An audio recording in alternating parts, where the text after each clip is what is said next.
জিয়া উদ্যানে শহীদ রাষ্ট্রপতি জিয়াউর রহমান ও সাবেক প্রধানমন্ত্রী বেগম খালেদা জিয়ার সমাধিস্থলে নবনির্বাচিত মন্ত্রীদের শ্রদ্ধা জানাবার কথা রয়েছে। সেখানে আছেন আমাদের সহকর্মী ফরহাদ ইবনে মালেক।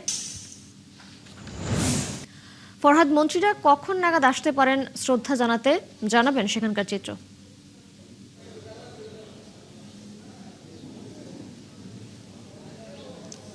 তিশা জানেন, গতকালের যেই ঘটনা, মন্ত্রী পরিষদের আকার বাড়লো, বেড়ে হলো 53। সেক্ষেত্রে নতুন যে মন্ত্রীরা রয়েছেন 6 জন মন্ত্রী, অর্থাৎ 5 জন মন্ত্রী, একজন প্রতিমন্ত্রী থেকে মন্ত্রী হয়েছেন। সেক্ষেত্রে মোট 6 জন মন্ত্রী কিন্তু আজ ধাপে ধাপে জিয়া উদ্যানে শহীদ প্রেসিডেন্ট জিয়াউর রহমান এবং সাবেক প্রধানমন্ত্রী বেগম খালেদা জিয়ার সমাধিতে শ্রদ্ধা জানানোর কথা।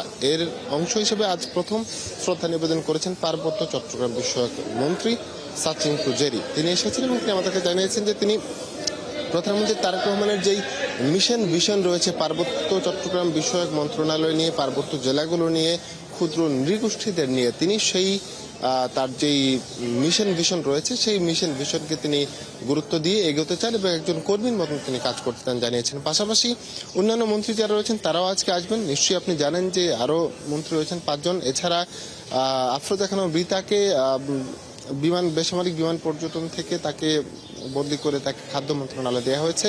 আর একটা বড় খবর রয়েছে যে আমরা জানতে পেরেছি যে নবনির্বাচিত রাষ্ট্রপতি যিনি স্মৃতিসৌধে শ্রদ্ধা নিবেদনের কথা রয়েছে, সেখান থেকে তিনি জিয়া উদ্যানে শহীদ প্রেসিডেন্ট জিয়াউর রহমান এবং বেগম খালেদা জিয়ার সমাধিতে এসে শ্রদ্ধা নিবেদন করার কথা রয়েছে। অন্যান্য মন্ত্রীরাও আসবেন ধাপে ধাপে, তারাও নিশ্চয়ই তাদের পরিকল্পনার কথা, মিশন ভিশনের কথা জানাবেন। যেমন গতকাল রাষ্ট্রপতি মিলাদ বলেছিলেন যে তিনি তার মন্ত্রণালয়কে স্বচ্ছভাবে রাখতে চান, তিনি কিভাবে কাজ করছেন সেই কাজগুলো জবাবদিহিতার আওতায় আনতে চান। পাশাপাশি বিমান মন্ত্রণালয়কে কিভাবে ঢেলে সাজানো যায় সেই সাজানোর